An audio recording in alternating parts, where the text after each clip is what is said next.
Hello, good morning and good afternoon, everyone. Today, I'm going to cook fish galunggong. Paksiw, guys. Nagkikaiba ito, guys. So, lagyan ko muna ng ahos. At saka, onions.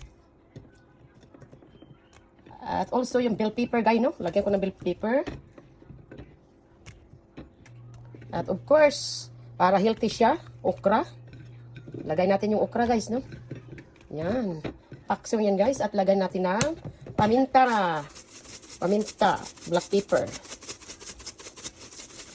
And then, the pepper. So, vinegar, guys, oh. And, oh well. Beef stock, guys. Vinegar.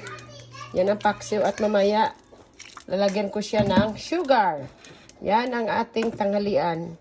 Healthy siya, guys, no? Yan. Paksiw natin, guys. So, sana may luya yan. Pero wala akong luya. Okay na din yan. Maraming suka. So, hindi ko na nilagyan ng tubig, no? So, mamaya, iboboil na natin. Ay, takpan na natin, guys. Ang ating... So, yan.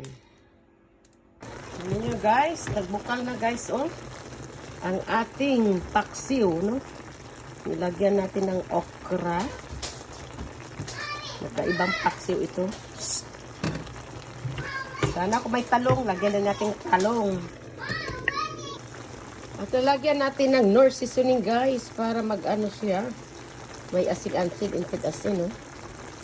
Ayan, Knorr seasoning. Yan ang ating paksiw ngayon. Tanghalian natin galunggong at ayan.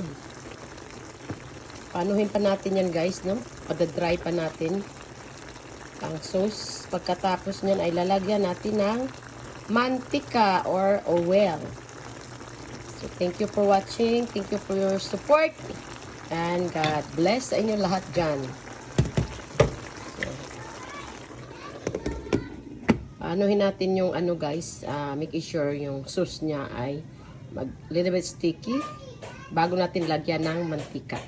So yun, guys, nilagyan na natin ng mantika at saka Knorr seasoning at kaunting toyo. Hindi natin nilagyan ng ano, guys, yan. Sarap yan, guys, no? Cooking fish galunggong with okra, paksiw, bell pepper, garlic, onions, and black pepper, soy sauce, Knorr seasoning, guys, and okra. So yummy. So hello, guys, ay naluto na talaga ang ating paksiw. Patay na natin, no? Yan ang ating tanghalian at yan ang ating ano. So this is really good. Okra is good for diabetic o kung may diabetic ka.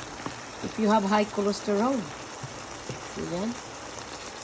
At galunggong na isda, guys. Sarap. Yan, ang paksiw. So, with the brown rice. Kaunti lang kanin. So, yan, guys. At nahubasan na. Bell pepper. So, that's my lunch.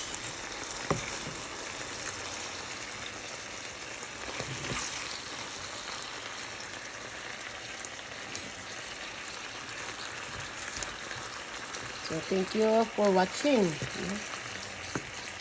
Follow for more, like, and share. You can see, so yummy.